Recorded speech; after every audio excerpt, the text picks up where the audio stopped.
Congress party minimum 12 సీట్లు తీసుకోవాలని రేవంత్ రెడ్డి గారు రోజు ఎంసీహెచ్ఆర్లో మీ పార్టీ నాయకులు జిల్లా నాయకులు మీటింగ్లు పెట్టి చెప్తా ఉన్నారు. అదేవిధంగా కేటీఆర్ గారు రోజు పార్లమెంటరీ నియోజకవర్గాల సమావేశాలు పెట్టి అత్యధిక పార్లమెంట్ స్థానాలు మొత్తం మనమే గెలవబోతా ఉన్నాం అని చెప్తూ కేసీఆర్ అధికారంలో ఉండడం కంటే ప్రతిపక్షంలో ఉండడమే పెద్ద డేంజరు, కాంగ్రెస్ పార్టీ తట్టుకోలేదని చెప్తాం. ఆ సవాల్ మీరు స్వీకరిస్తారా? ఇప్పుడు ఏ ప్రపంచంలో ఎవరైనా మెడకాయ మీద తలకాయల కోడి మందని దిమాకున్నాడు ఆయన డేంజర్ అని అనుకున్న దాన్ని దూరం పెడతారు. సో ఇదే కేసీఆర్ అధికారంలో ఉండి డేంజర్గా అనిపించింది కాబట్టి ప్రతిపక్షంలో కూర్చోబెట్టాడు. ప్రతిపక్షంలో ఇంకా డేంజర్గా అనిపిస్తే ఇంట్లో కూర్చోబెడతారు. ఇక రాజకీయంలో గెలిచి కూడా జరిపించేసి. కాబట్టి ఏదో యాస ఉంది ప్రాస ఉంది పక్కనోడు రాసి ఇచ్చింది కాబట్టి నేను చెప్పుకుంటా పోతా అంటే అది కొంచెం చెప్పుకోనికే మీకు బాగుంటుందేమో, వినేటోనికి బాగుండదు. ఓ రకంగా నిజం చెప్పాలంటే అదే మీకు బూమరాంగ్ అవుతుంది. మీ కళలో మీరు పొడుచుకున్న వాళ్ళు అవుతారు. ప్రజల విశ్వసనీయతని మీరు చూరగొనాలి అని అంటే ప్రజల గురించి మాట్లాడుండ్రి. ఇప్పటికి కూడా అల్పం పోతలేదు, అహంకారం పోతలేదు. తప్పు జరుగుతున్నామో ప్రజలది, ఏదైనా క్రెడిట్ జరుగుతున్నామో మాది. ఇప్పటివరకు జరిగిన ఏదైనా అభివృద్ధి కనిపించేదేముంటుంది, ఇలా మొక్కలకు చేసిందేముంది, కానీ ఏదైనా జరుగుతున్నామో మాది. చూసిరా ప్రజలే మోసపోయారు, ప్రజల అమాయకులు అంటే నువ్వు ఉంటేనైతే నిండ మునిగిరు కదా. కాంగ్రెస్ పార్టీ వచ్చినాక ఊపిరి పీల్చుకుంటారు స్వేచ్ఛా స్వాతంత్రంలో. నువ్వు ఉంటున్నప్పుడు అది కూడా దిక్కులేదు కదా. ఈరోజు సంక్షేమాలు వస్తున్నాయి, అభివృద్ధి వస్తుంది, అన్నీ వస్తున్నాయి. బరాబర్ కేసీఆర్ అనేటటువంటి వెనకటికి ఏమో పులి బయటకు వస్తుంది, పులి బయటకు వస్తుంది ఏం చేసిరు, పిల్లిని చేసి ఇంట్లో కూర్చోబెట్టిరు. సో రేపొద్దున కూడా మళ్ళీ డేంజర్ అని అన్నాం అనుకో, డేంజర్ అన్నటువంటి దాన్ని లోపడేసి తాళం వేస్తారు, దాని దగ్గర కూడా పోరు. దయచేసి తెలంగాణ సమాజంలో ప్రజలకు పనికొచ్చేటటువంటి అంశాలను మీరు ప్రతిపక్షంలో ఉండి ఎత్తుతే ప్రజలు హర్షిస్తారు, మేం కాదు. ప్రజలు హర్షిస్తారు, అంతో ఇంతో మీకు గౌరవిస్తారు. కానీ ఇట్లనే మాట్లాడుకుంటా ఏం జరగకపోయినా కూడా దాన్ని ఏదో తప్పుడు సమాచారంగా చిత్రీకరించి తప్పుడుగా ప్రజల్ని పక్కదారి పట్టించేటటువంటి మీ పాత పద్ధతి ఏదైతుందో అది గిట్ట మీ స్టైల్ మార్చుకోలేరు అనుకోండి, సేమ్ రిజల్టే రిపీట్ అవుతుంది. అందులో ఇంకెక్కడి బీఆర్ఎస్ కోటిరెడ్డి గారు నాకు అర్థమైతే లేదు. బీఆర్ఎస్ ఏడుంది ఇంకా పార్లమెంట్లో, నీకు అంతో ఇంత పట్టున్నదే రాష్ట్రంలో, నువ్వు ఒక ప్రాంతీయ పార్టీవి. నీకు ఈడనే దిక్కులేనప్పుడు ఇంకా నిన్ను ఢిల్లీ దాకా ఎందుకు పంపిస్తారు? ఇక ఇన్ని రోజులు అధికారం రాష్ట్రంలో ఉండి నువ్వు ఢిల్లీలో పొడిచిందేంది అని అంటే కొడుకుని ఆశీర్వదించమని బిడ్డను కాపాడమని. నీ స్వార్థం కోసం మాత్రమే ఢిల్లీ రాజకీయాలు చేసుకున్నావు తప్ప నీ తెలంగాణ ఇంట్రెస్ట్ల కోసం నువ్వు చెప్పినట్టుగా ఏ రోజైనా పనిచేసినావా? చేయలే. నీకేం అర్హత ఉంది మళ్ళీ ఓటు అడగా? నీకే ప్రజలకు చాలా స్పష్టంగా ఉంది కదా. అంటే బీజేపీ కూడా 10 ఏళ్ళ తెలంగాణకి ఏం చేసింది? ఈ రెండింటి కాడ బీజేపీ అయినా బీఆర్ఎస్ అయినా కాంగ్రెస్ పార్టీ హామీల గురించి అడిగేదానికంటే ముందు మేము ప్రజలకు చెప్తాం జవాబు, అలా కూడా చెప్తాం. కానీ మీరు ఇచ్చినటువంటి తెలంగాణ విభజనల చట్టంలో రావాల్సినటువంటి తెలంగాణ హక్కుల గురించి ప్రజలు అడుగుతున్నారు, అవి ఇచ్చినాక గలీలా తిరగండి. కాళేశ్వరం పైన విచారణ చేస్తున్నారు, మీరు దోషులుగా తేలిన వాళ్ళు మీరు ఏం చేయబోతున్నారు? చట్టం తన పని తాను చేసుకుంటా పోతుంది. ఏం చేస్తాం, మాకేం వ్యక్తిగతం అది ఉంటుంది ఏంది? చట్టం ఏం చెప్తే ఇటువంటి దొంగతనాలు చేసిన ఏం చేయాలని ఉంటే గదే చేసుకుంటా పోతాం. కానీ ఒక్కటి మాత్రం నిజం, తెలంగాణ సర్వసభ్య సమాజం ముంగట మాత్రం ఎట్టి పరిస్థితులలో అవినీతి సొమ్ము తింటున్నటువంటి పందికొక్కులను మాత్రం బజార్లో నిలబెడతాం. వాళ్ళని చూపించి మీరు ఓట్లాడుకుంటారా, జైలుకు పంపిస్తారా? ఖచ్చితంగా జైలుకు పోవాల్సిందే కదా. ఇప్పుడు వాళ్ళ లెక్క మేము తప్పుడు కేసులు పెట్టి లేకపోతే ఎవడో డ్రోన్ ఎగరేస్తే మా యొక్క నేతలు అరెస్ట్ చేసి కాదు ఒక నిమిషం నేను చెప్పేది. సో ఎవడో ఎగరేస్తే కూడా తీసుకొచ్చి పార్లమెంట్ సభ్యులను కూడా అరెస్ట్ చేసి వేధించి కించపరిచి అసలు మానసికంగా ఎన్ని రకాలుగా హింసించాలని అన్ని రకాలుగా హింసించి మీ పైశాచికి ఆనందం పొందినటువంటి రాజకీయాలు కాంగ్రెస్ పార్టీ చేస్తలేదు. కానీ అధికారం నీ చేతికి ఇచ్చినప్పుడు అధికార దుర్వినియోగం చేసి ప్రజాధనాన్ని కొల్లగొట్టి పందుకొక్కు లెక్క తిన్నటువంటి అంశాన్ని మాత్రం ప్రజల ముందు పెట్టడం ఒకటే కాదు, ఆ పాపం చేసినటువంటిది ఆ పాపం కూడా తిన్నటువంటి వాళ్ళని మాత్రం ఖచ్చితంగా చట్టపరంగా ఏ శిక్షనైతే ఆ చట్టం చెప్తుందో జైళ్ళలో పెట్టేటటువంటి అంశమే ఉంది. కాబట్టి జైళ్ళలో పెట్టి తీరుతుంది కాంగ్రెస్ పార్టీ. దీంట్లో రాజకీయాలు లేవు, పారదర్శకమైనటువంటి పరిపాలన మాత్రమే ఉంది. మీరు ఈ నెల రోజులలో ఈ మిగతా మొదటి 2 గ్యారెంటీలు మొదటి రోజు ఇంప్లిమెంట్ చేశారు 9వ తారీఖు నాడు సోనియా గాంధీ జన్మదినోత్సవం సందర్భంగా. మిగతా 4 గ్యారెంటీలకు సంబంధించి ప్రజా పరిపాలన దరఖాస్తులు తీసుకున్నారు. ఈ నెల 31 వరకు దరఖాస్తులు అయిపోతాయి. ఈ వీక్ లో గ్రౌండింగ్ అవుతుందా కావట్లేదా? అంటే ఈ వీక్ అంటే దరఖాస్తుల పరిశీలన అయిపోగానే గ్రౌండింగ్ అవుతుందా లేదా?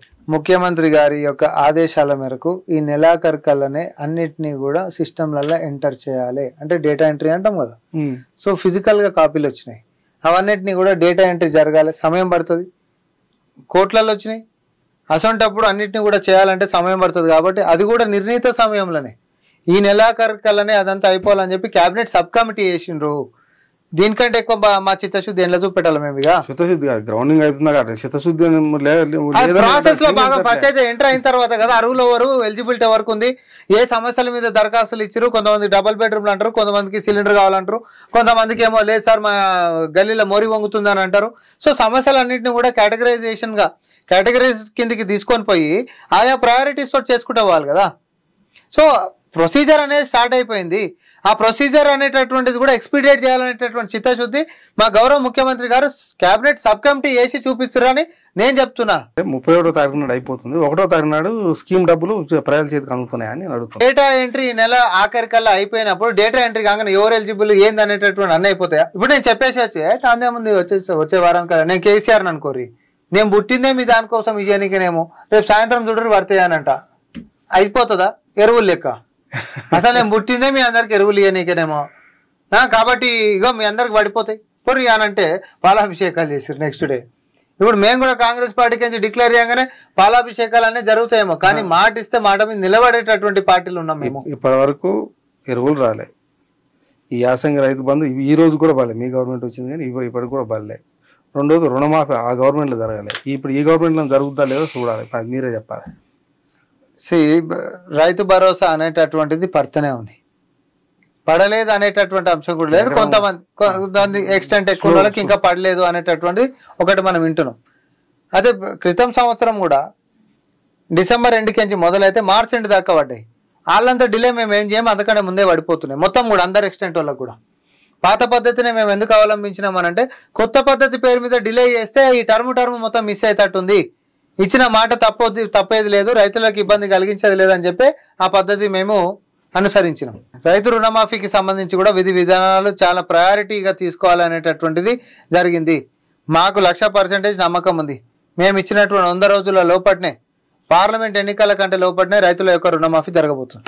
ఒకటి ఈ నెల రోజుల పాలనలో మొదటి రోజే మేము గడిని కొలగొట్టారు, ప్రజా దర్బారు పెట్టారు, ప్రజా పరిపాలన దరఖాస్తులు తీసుకున్నాం. సరే, ఈ నేపథ్యంలో రేపు వచ్చే పార్లమెంట్ ఎన్నికల్లో మీరు మీ పార్టీ ఎన్ని సీట్లలో గెలవబోతున్నది?